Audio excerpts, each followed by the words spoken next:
je vous ferai marcher si vous libérez mon père. » Les mots traversèrent la salle d'audience comme une flèche, brisant le silence lourd qui précédait la sentence.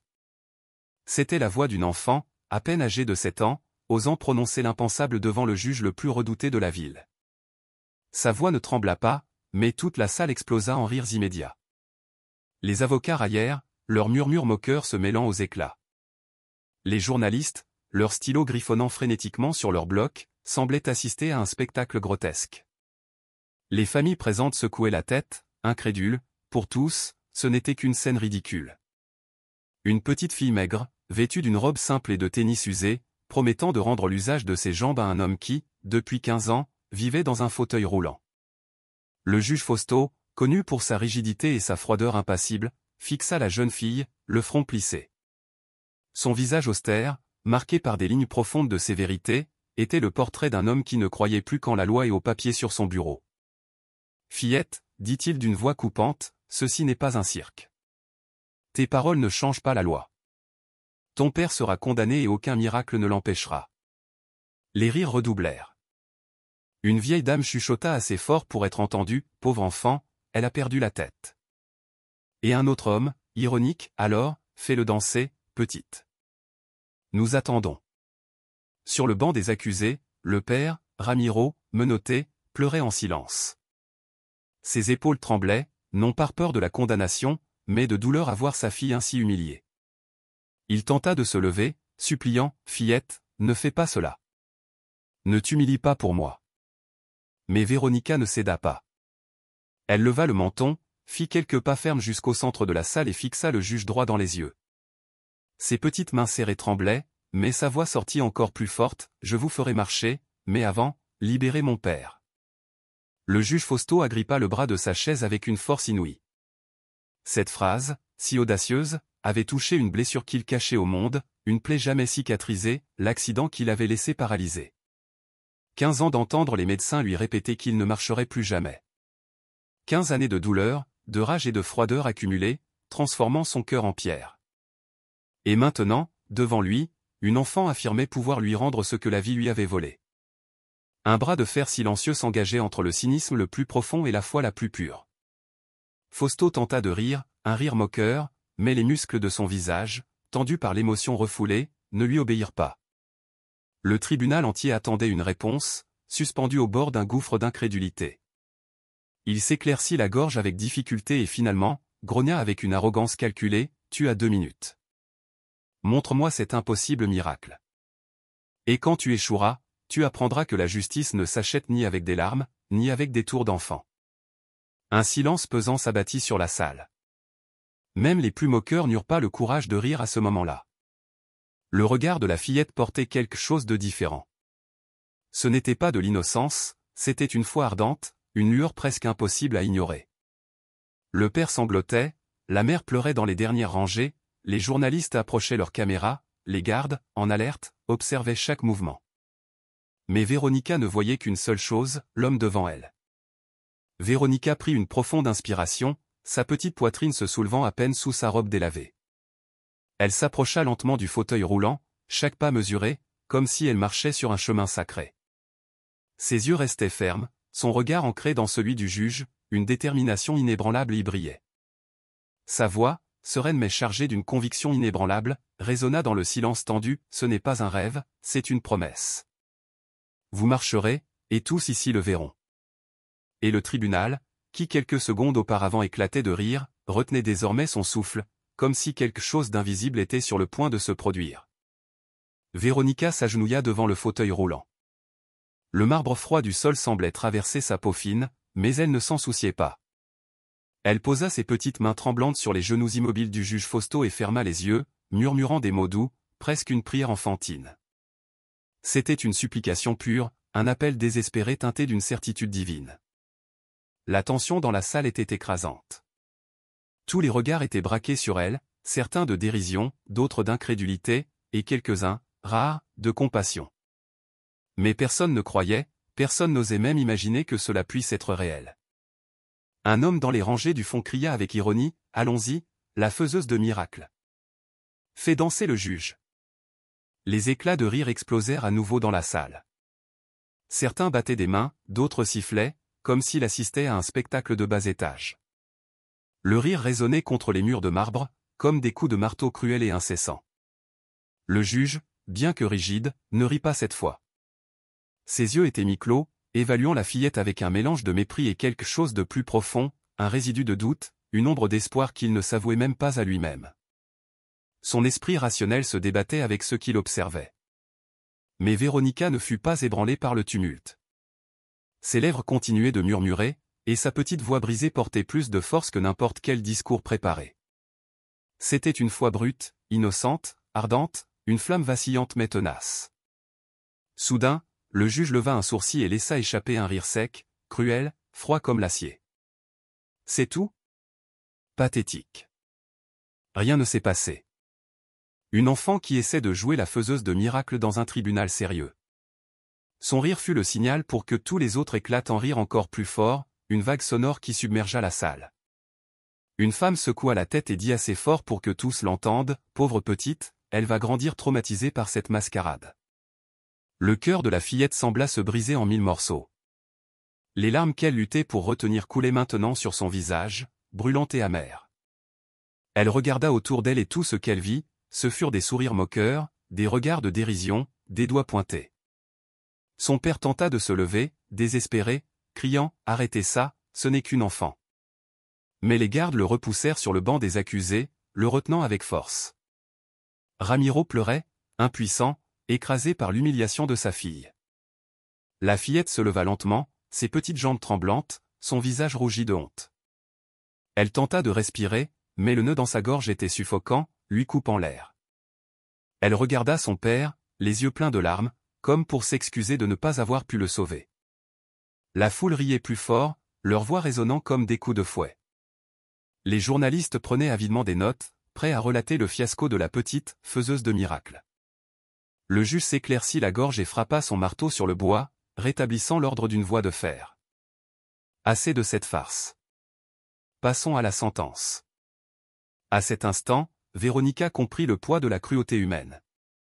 Sa tentative sincère de sauver son père avait été transformée en spectacle, en objet de raillerie. Mais le destin, silencieux et implacable, se préparait seulement à tourner la page, à révéler une vérité que personne n'aurait pu anticiper. Le tribunal était encore secoué par des rires cruels lorsque Véronica, vaincue, commença à s'éloigner, ses petites épaules courbées sous le poids de l'humiliation. Sa robe bleue délavée flottait légèrement tandis qu'elle trébuchait, cherchant désespérément à échapper au regard moqueur. Des larmes chaudes coulaient sur son visage, tombant sur le marbre froid, comme pour marquer le sol de sa douleur. Ramiro, enchaîné sur le banc des accusés, cria désespérément « Véronica, ma fille, ne m'abandonne pas !» Mais sa voix fut étouffée par le brouhaha de la cour, par les chuchotements venimeux et par les stylos des reporters, enregistrant chaque détail de cette scène déchirante. Le juge Fausto rajusta ses lunettes et respira profondément, prêt à reprendre sa posture implacable, son masque de froideur. Il saisit la feuille de la sentence et éleva la voix, ferme, pour couper court à toute émotion. Ramiro Sandoval est condamné à 10 ans de prison. Il ne termina pas sa phrase. Quelque chose d'étrange parcourut son corps, une sensation qu'il n'avait pas éprouvée depuis des lustres. D'abord, une légère pression dans la poitrine, comme si l'air était devenu plus dense. Puis, un fourmillement discret remonta sa pantorrille droite. Fausto s'arrêta un instant, fronçant les sourcils, un éclair d'interrogation dans ses yeux d'habitude impassibles. Impossible, pensa-t-il, sa raison luttant contre la sensation. 15 ans s'étaient écoulés depuis l'accident. 15 ans sans sentir absolument rien de la taille aux pieds, un vide sensoriel absolu. Il respira à nouveau, plus profondément, tentant de se convaincre que ce n'était que de la fatigue, une illusion psychologique créée par les paroles insolentes de cet enfant. Mais le fourmillement augmenta. Il se transforma en une chaleur douce, puis en une pulsation réelle, vibrante, pleine de vie. Fausto agrippa les bras de sa chaise avec force, ses phalanges blanchissant sous la pression. Son cœur commença à s'accélérer, martelant sa poitrine à un rythme effréné. Pendant ce temps, personne ne le remarqua vraiment. La cour riait encore, certains murmuraient des blagues, d'autres se préparaient déjà à partir, certains d'avoir assisté à une simple farce enfantine. Mais Fausto, lui, savait. Il savait que quelque chose d'extraordinaire était en train de se produire, quelque chose qui défiait toute logique, toute explication rationnelle. Il bougea discrètement les orteils à l'intérieur de sa chaussure et, pour la première fois en une décennie et demie, quelque chose répondit. Ce ne fut qu'un petit spasme, un mouvement presque imperceptible, mais réel. Ses yeux s'écarquillèrent, et une sueur froide perla sur son front. Ça ne peut pas être pas ici, pas maintenant, murmura-t-il pour lui-même, sa voix à peine audible. Il tenta de se reprendre, s'éclaircissant la gorge, mais sa main tremblante trahissait son anxiété grandissante. Ses yeux, auparavant froids comme la pierre, portaient maintenant quelque chose de nouveau, quelque chose d'effrayant, la peur. Véronica, encore proche de la porte, s'arrêta brusquement, comme si elle avait ressenti quelque chose d'impalpable. Elle se retourna lentement, ses yeux rougis par les larmes, cherchant et rencontrant ceux du juge. Pendant un instant, un silence étonnant s'empara de la salle. Le rire cruel cessa, non pas parce qu'ils avaient perçu ce qui était en train de se produire en lui, mais parce qu'une tension inexplicable avait envahi l'air. Un silence lourd, dense, comme si tous pressentaient que quelque chose d'extraordinaire, d'inédit, était sur le point de se manifester. Fausto respira profondément, luttant pour maintenir sa contenance, pour ne pas laisser transparaître le chaos qui s'agitait en lui. Mais au fond de son être, il savait. La promesse de cette petite fille n'était pas seulement une phrase désespérée, une audace enfantine. Quelque chose d'impossible s'éveillait en lui, réveillant des sensations qu'il croyait perdues à jamais. Le silence planait lourdement dans le tribunal, palpable et oppressant. Le rire qui résonnait quelques secondes auparavant s'était transformé en un murmure confus, puis avait disparu, remplacé par une attente quasi religieuse. Le juge Fausto, toujours si implacable, semblait différent, son masque d'indifférence craquelait.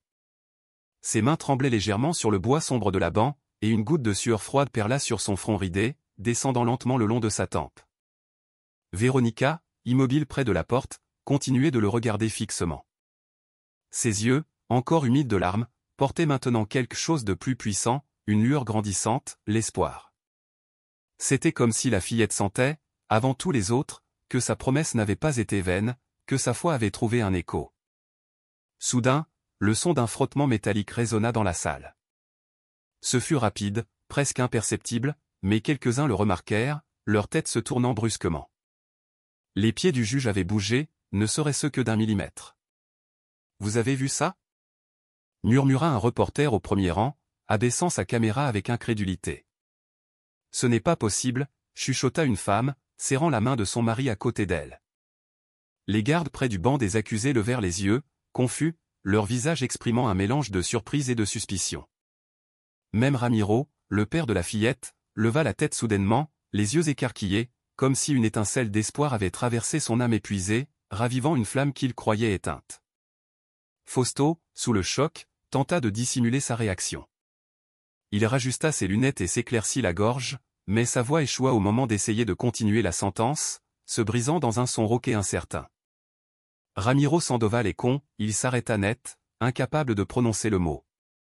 Le fourmillement était maintenant indéniable, une sensation brûlante et chaude montait lentement le long de ses jambes, quelque chose qu'il avait oublié comment on ressentait. Ses genoux, autrefois immobiles comme la pierre, commencèrent à répondre avec des spasmes courts, des contractions involontaires qui le surprirent. Le public, auparavant incrédule, se penchait maintenant en avant, les yeux écarquillés, les bouches entr'ouvertes. La salle qui semblait si pleine de moqueries quelques minutes auparavant était maintenant prise d'une tension absolue, d'un silence si profond qu'on pouvait entendre les battements de son propre cœur. Personne n'osait rire, personne n'osait même respirer trop fort. Véronica fit quelques pas en avant, sa petite silhouette se détachant dans la lumière diffuse de la salle. Sa voix enfantine, pourtant ferme et pleine de conviction, résonna clairement, traversant l'air comme une lame invisible, « J'ai dit, vous allez marcher. » Le juge tenta d'ignorer ses paroles, de se raccrocher à sa raison, mais son corps le trahissait. Il serra les bras du fauteuil roulant avec une telle force que ses ongles faillirent rayer le bois poli. Sa respiration s'accéléra, devenant courte et haletante. Ceci n'est pas possible, murmura-t-il à voix basse, mais ces mots, chargés d'une émotion brute, furent captés par les microphones disséminés dans le tribunal, diffusant sa détresse à tous. Maintenant, il n'y avait plus de doute. Quelque chose d'extraordinaire, de défiant toute explication rationnelle, était en train de se produire. Un silence sépulcral domina la salle, mais ce n'était pas un silence vide. C'était un silence rempli d'attente, d'une tension palpable, comme si tous étaient sur le point de témoigner de l'impossible, d'assister à un miracle. Et au centre de tout, une fillette d'Aix en grave peine 7 ans, vêtue de sa robe simple et aux yeux brillants d'une foi inébranlable, fixait le juge avec une conviction que peu d'adultes au monde auraient pu soutenir. Le tribunal entier retenait son souffle. Ce qui, auparavant, semblait n'être qu'une audace enfantine, se transformait maintenant en un spectacle d'étonnement collectif. Tous les yeux étaient fixés sur le juge Fausto, cet homme rigide et implacable, qui, pendant 15 ans, ne s'était jamais levé de ce fauteuil roulant. Son corps tremblait visiblement, la sueur perlait sur son visage sévère, ruisselant le long de ses joues. Il tenta de garder sa posture, tenta de s'accrocher à son autorité inébranlable, mais il ne put contrôler ce qui se passait en lui. Les muscles de ses jambes, endormis depuis si longtemps, répondaient avec des contractions involontaires, des spasmes qui le secouaient. Le son sec du bois résonna lorsque sa jambe droite frappa la base de la chaise, un bruit qui déchira le silence. Un cri de choc traversa la salle. « Il a bougé !» s'exclama quelqu'un, d'une voix trop forte pour être ignorée. Les caméras des reporters commencèrent à clignoter en séquence, enregistrant chaque instant, chaque tremblement. Les journalistes, qui quelques minutes auparavant se moquaient de la fillette, luttaient maintenant pour obtenir une meilleure position, conscients de tenir le scoop de leur vie. Fausto ferma les yeux avec force, comme s'il pouvait nier la réalité, comme si l'obscurité pouvait effacer ce qu'il ressentait. Mais quand il les rouvrit, il ne put cacher la terreur et l'émerveillement mêlés sur son visage. L'impossible était là, devant lui, l'enveloppant de sa présence inéluctable. Véronica, la petite, fit un pas de plus, se rapprochant.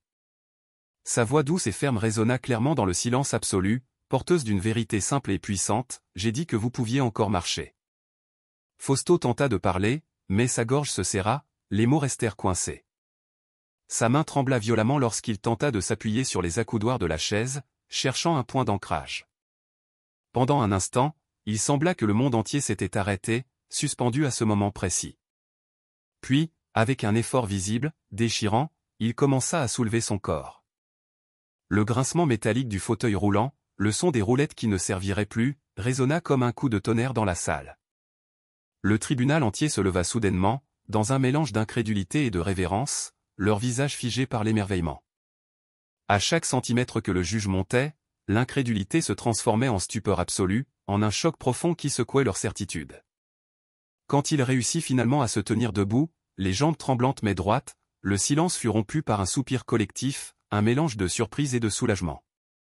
Fausto, chancelant, appuyé sur la table devant lui, regardait ses propres jambes comme s'il était devant un miracle impossible à accepter. 15 ans, murmura-t-il, presque sans voix. 15 ans, des larmes, qu'il n'aurait jamais permises en public, coulaient maintenant librement sur son visage, trahissant des années de douleur refoulées. La foule, auparavant cruelle et moqueuse, était sous le choc, incapable de réagir. Beaucoup se couvraient la bouche de leurs mains, d'autres pleuraient ouvertement, touchés par la puissance de l'instant. Le père de la fillette, Ramiro, laissa échapper un cri d'espoir et de soulagement, des larmes glissant sur son visage fatigué, lavant des années d'angoisse. Et au centre de ce spectacle inexplicable, Véronica souriait, non pas avec arrogance, mais avec la sérénité de qui savait, depuis le début, que la foi pouvait défier même les certitudes les plus dures. Ce jour-là, ce n'était pas seulement un tribunal, c'était le théâtre d'un événement que personne n'oublierait jamais, un moment où l'humanité avait été rappelée à la puissance de l'impossible. Le tribunal entier était plongé dans un silence absolu, un silence d'une profondeur presque sacrée. Le juge Fausto, cet homme qui, pendant des années, avait été le symbole de la dureté et de la froideur, se tenait debout devant tous, encore tremblant, appuyé sur la table. Ses yeux, auparavant froids comme le marbre, étaient maintenant embués de larmes, reflétant le choc et la vulnérabilité de quelqu'un qui venait de voir sa vie entière bouleversée. Il tenta de parler, mais sa voix sortit étranglée par l'émotion. Ceci n'est pas possible, murmura-t-il, comme s'il tentait de se convaincre lui-même, de raccrocher à une logique qui venait de s'effondrer. Véronica, avec ses 7 ans à peine, le regarda avec la même sérénité qu'elle portait depuis le début. Son innocence était sa force. « C'est possible, monsieur le juge, mais seulement si vous croyez en ce qui est juste. » Les mots simples, venus d'une enfant, traversèrent comme des flèches le cœur endurci de Fausto. Cet homme qui s'était enfermé dans le scepticisme et l'arrogance était maintenant confronté non seulement à un miracle physique, mais à une vérité morale bien plus grande. Sa vie entière, basée sur la froideur et des règles inflexibles, s'écroulait devant la foi innocente et pure d'une petite fille. La foule, qui quelques instants plus tôt se moquait, pleurait maintenant en silence, les cœurs touchés par la grandeur de l'instant.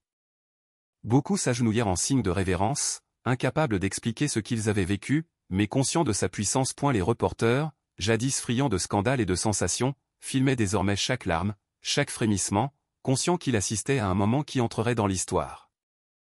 Ramiro, le père injustement accusé, se leva lentement du banc des prévenus, les poignets encore cerclés de menottes. Son regard chercha celui de sa fille, et quand leurs yeux se rencontrèrent, il n'y eut ni reproche ni douleur, seulement une fierté immense et une gratitude sans limite. Il n'avait pas besoin de mots. Le courage de Véronica avait déjà tout dit pour eux deux, une éloquence plus pure, plus bouleversante que n'importe quel plaidoyer d'avocat. Fausto, le juge, inspira profondément. Ses mains tremblaient alors qu'il essuyait ses larmes. Il regarda la fillette avec une émotion nouvelle dans les yeux, une douceur que personne ne lui avait jamais vue. « Véronica, murmura-t-il d'une voix tremblante, tu viens de m'apprendre ce qu'aucun livre de loi n'aurait jamais pu m'enseigner. » Puis, se tournant vers l'assemblée, il redressa les épaules et déclara d'une voix claire, emplie de conviction. Ramiro Sandoval est libre de toutes les accusations. Ce jugement ne sera pas retenu comme un procès de plus, mais comme le jour où la justice a trouvé la vérité dans le cœur d'un enfant. Un tonnerre d'applaudissements éclata aussitôt dans la salle d'audience. Les policiers, les journalistes, les citoyens ordinaires tous se levèrent, brisant le protocole de ce lieu sacré, unis dans la même émotion, la même reconnaissance. Ramiro s'effondra à genoux, des sanglots de délivrance lui secouant la poitrine, le poids de l'injustice s'était enfin envolé. Véronica se précipita vers lui et, sous les regards émus, père et fille s'étreignirent longuement. Ce tableau simple, ce geste d'amour pur, incarnait la victoire de la foi et de l'amour sur la froideur de la loi. Quant au juge Fausto, plus personne ne le verrait jamais comme avant. Lui qui, des années durant, avait été le symbole de la rigueur implacable, devenait désormais celui d'un miracle discret, d'une transformation intérieure. Ce jour-là, chacun comprit que ce n'étaient pas seulement les jambes du juge qui avaient été guéries, mais bien son âme entière réconciliée enfin avec la lumière, la bonté et l'humanité.